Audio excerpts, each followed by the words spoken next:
안녕하십니까. 대전, 세종, 충남 뉴스입니다. KBS 대전은 지역 시청자들에게 한 발 더 다가가기 위해 찾아가는 9시 뉴스를 진행하고 있습니다. 오늘 저희가 찾은 곳은 1500년 전 백제의 수도로 전성기를 구가했지만 심각한 인구 감소로 지역 소멸 위기를 겪고 있는 부여입니다. 이 소식은 잠시 후 전하기로 하고 오늘 첫 소식입니다. 윤석열 대통령 탄핵으로 조기 대선이 50여일 앞으로 다가오면서 매년 이맘때 열리던 봄축제가 미뤄지거나 아예 취소되고 있습니다. 선거법 위반 우려 때문인데 소상공인들은 가정의 달, 성수기마저 놓치게 될까 노심초사하고 있습니다. 백상현 기자의 보도입니다. 올해 3년 차를 맞은 대형 한류 문화 행사 K컬처 박람회. 천안시는 봄 분위기를 돋울 겸 다음 달 말로 일찌감치 일정을 잡았는데 돌연 개최를 2주 늦췄습니다. 조기 대선이 확정되면서 선거 60일 이내에는 자치단체장 등이 행사를 열 수 없도록 한 공직선거법에 저촉될 우려 때문입니다. 특정 시기에 행사를 개최하지 않으면 행사를 할 수 없는 경우에는 이제 예외 조항으로 있는데 해당되지 않습니다. 오는 18일 열리는 아산시 신정호 정원 개원식은 행사는 진행하지만 화분 증정 등의 기념 선물은 나누지 않기로 했습니다. 충남 지역에서 봄꽃과 함께 진행될 예정이던 한우 축제나 딸기 축제도 선거법 위반 우려로 취소됐습니다. 이처럼 봄 축제마저 돌연 줄줄이 취소되면서 산불 등으로 날이 풀리고도 축제 한번 제대로 열지 못한 상인들은 가정의 달 특수마저 놓치게 될까 노심초사하고 있습니다.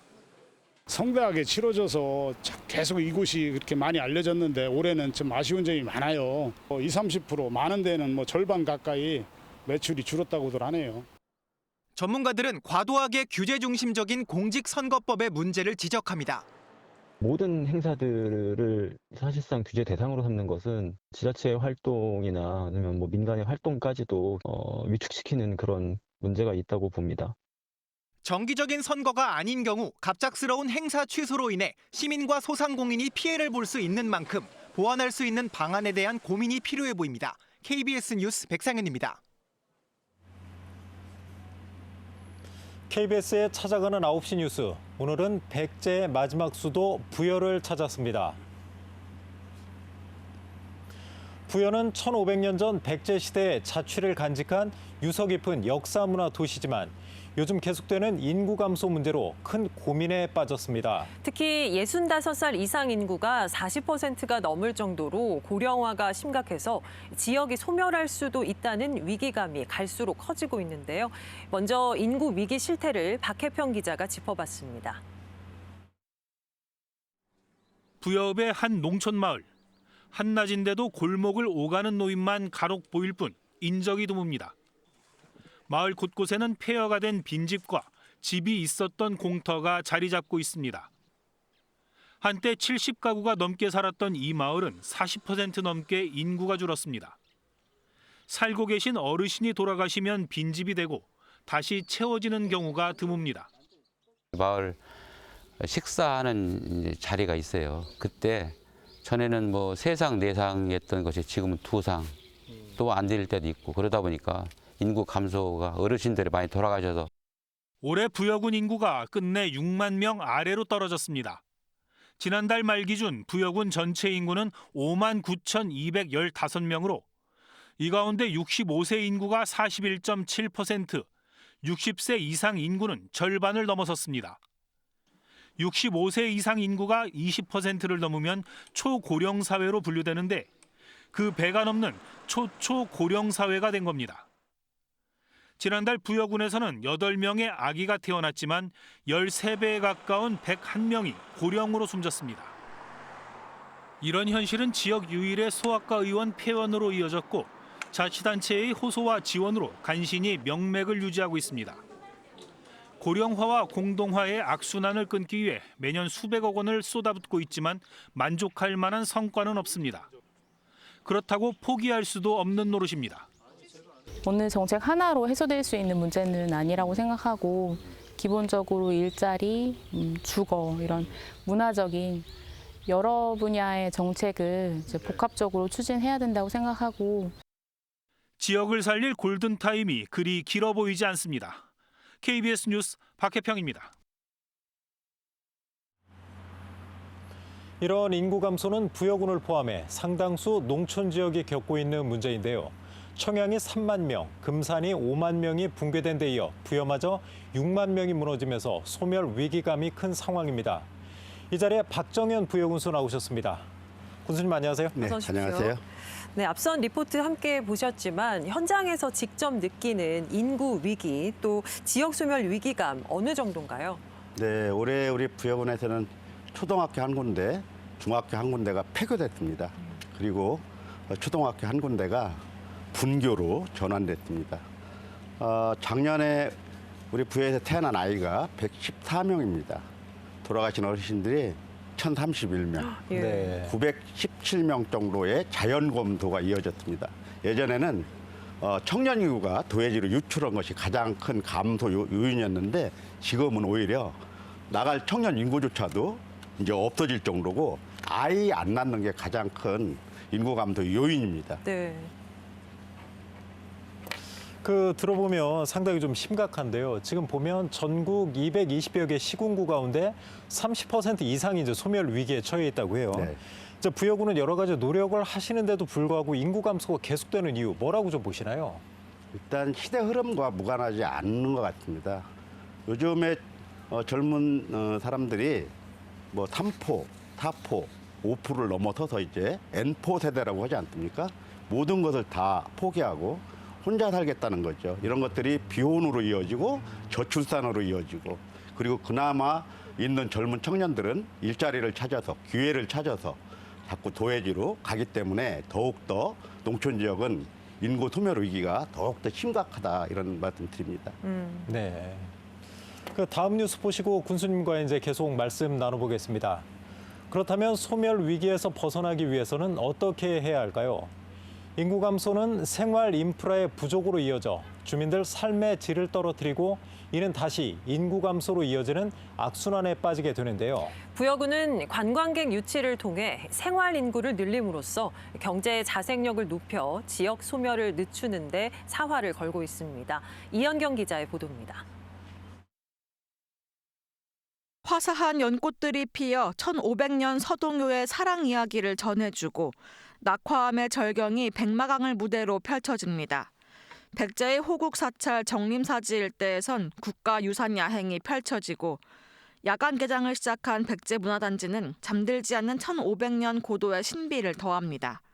대도시가 아니고 시골 마을 같은 그런 분위기면서도 그 역사적 의미와 저는 또 문화유산을 좋아하다 보니까 부여 일대에 밀집되어 있는 사적지대를 활용해 생활 인구를 늘리기 위한 부여군의 구상이 본격화되고 있습니다.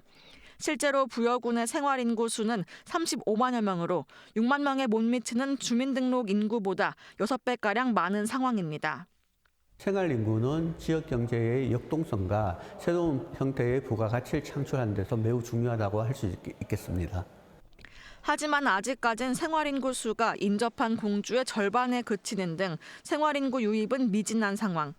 여행업계와 연계해 외국인 관광객 체류를 유도하는 등의 적극성이 요구됩니다. Because of the historical site in the early dynasties here in Korea, I wanted to see more history of Korea than just Seoul. 하지만 자치단체마다 생활인구 늘리기 경쟁에 열을 올리고 있고 유례없을 정도로 빠른 고령화 속도에 차별화된 인구 유입 정책에 대한 고민은 깊어질 수밖에 없습니다. KBS 뉴스 이연경입니다. 네, 계속해서 군수님과 말씀 이어가겠습니다. 군수님, 지금 리포트를 보니까 이제 생활 인구가 부여군 전체 인구의 한 6배 정도 달할 정도로 많아요. 이 생활 인구 늘리는 게 지역 소멸을 늦추는 데 좀 많이 도움이 될까요? 정주 인구가 줄어들면서 대안으로 나온 게 이제 생활 인구라는 개념이거든요. 요즘 뭐 여러 군데서 언급이 되더라고요. 그렇죠. 자체적으로 지역 경제를 이끌어갈 성장 동력이 부족하니까 생활 인구를 늘려서 지역 경제의 파급 효과를 높이자는 것들이 바로 이제 생활 인구 개념 중에 하나인데요. 네.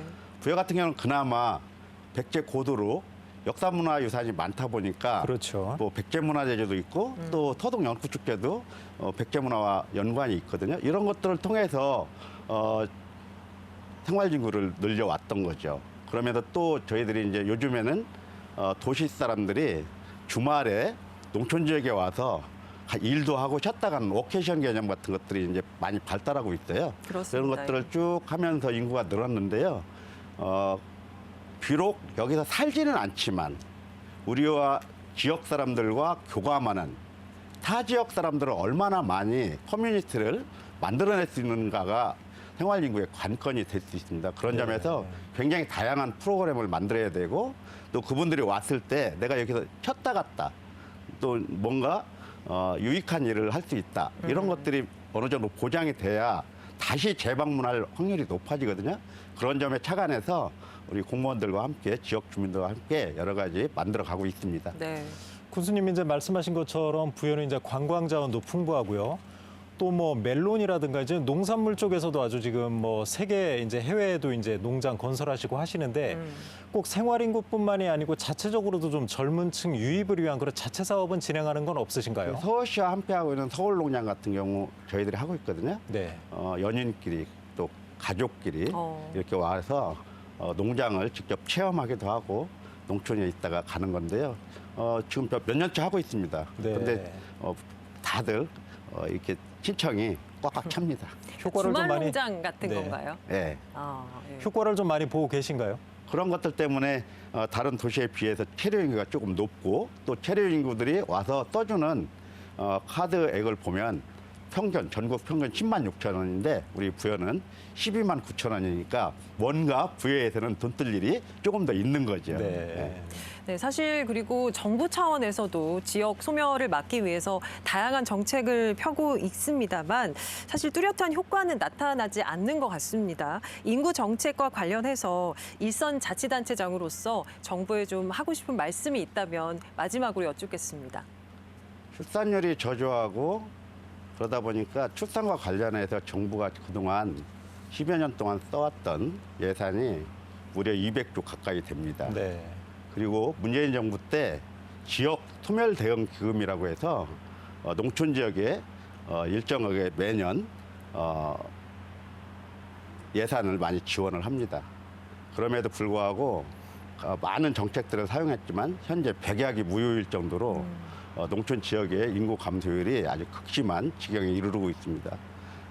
생각을 해보면 이런 예산과 정책을 통해서 인구 감소를 얼마까지 줄일 수 있을까? 어느 정도는 가능하다고 생각합니다만 한계가 있다고는 생각이 듭니다. 이것은 어떻게 보면 아까 말씀드린 것처럼 M4 세대가 갖고 있는 우리 사회의 미래에 대한 암울함, 절망감이 바로 밑바닥에 깔려 있지 않나 이렇게 생각합니다. 성장기 때는 일자리가 많았습니다. 기회도 많았습니다. 근데 어느 정도 성장이 안정되고 더 이상 고도 성장하기가 어려운 상황에 직면해 있습니다. 국가적으로 난제지만 사실 젊은 사람들 입장에서 보면 가족을 거느리고 가정을 갖고 살아가려면 여러 가지가 필요합니다. 양질의 일자리, 그다음에 좋은 주택, 네. 그다음에 교육, 아이들 돌봄, 그다음에 의료, 문화 이런 것들이 필요한데 도시에 집중돼 있습니다. 농촌 지역에는 거의 없습니다. 네. 바로 기회를 찾아서 도시로 떠나는 거죠. 그러면서 또 비혼과 저출산으로 이어지는 거죠. 이런 문제를 단절하고 새로운 시대를 열어가기 위해서는 우리 젊은 친구들에게 절망보다는 희망을 줄 수 있는 아주 복합적이고 심층적인 새로운 시대 비전이 나와야 우리의 젊은 친구들에게 희망을 줄 수 있지 않을까. 그런 생각에서 보자면 단순히 몇 가지 정책과 사업으로는 이 문제를 해결할 수 없다. 네. 심지어는 교육과 사회와 국가와 지자체 그리고 모든 사람들이 함께 우리가 난국을 헤쳐나갈 수 있는 심층적 대안적 교육도 필요하지 않을까 그런 생각이 듭니다. 네. 네. 좋은 말씀 해주셨습니다. 이제 정부의 노력과 이제 부여군 자체 노력이 좀 합쳐져서요. 지역 소멸 위기 좀 헤쳐나갔으면 좋겠습니다. 네, 지금까지 박정현 부여군수와 말씀 나눴습니다. 군수님 고맙습니다. 감사합니다. 감사합니다.